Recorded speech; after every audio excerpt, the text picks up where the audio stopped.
અને જ્યાં તમને એવું થાય, આળસ ચડે, ઈચ્છા ન થાય, મજા ન આવે, ત્યારે આ એક ફોટો જોઈ લેવાનો. દરેક વિડીયોમાં આપણે શરૂઆતમાં ફોટો આવશે જ તે.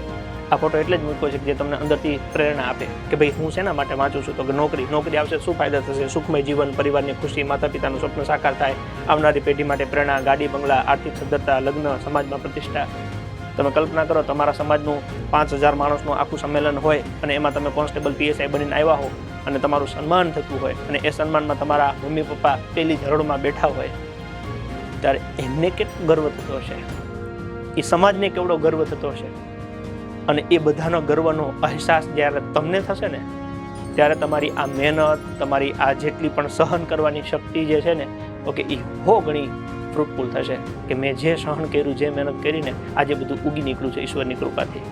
આખો સમાજ તમારો ગૌરવ અનુભવશે. સમાજના દરેકના વ્યક્તિના મોબાઈલના સ્ટેટસમાં તમે હશો. એ ગૌરવ તમારા સમાજને પરિવારને અપાવવાનું છે. એના માટે તમારે અત્યારે મહેનત કરવાની છે. ઉજાગરા કરવા પડે તો કરવાના છે.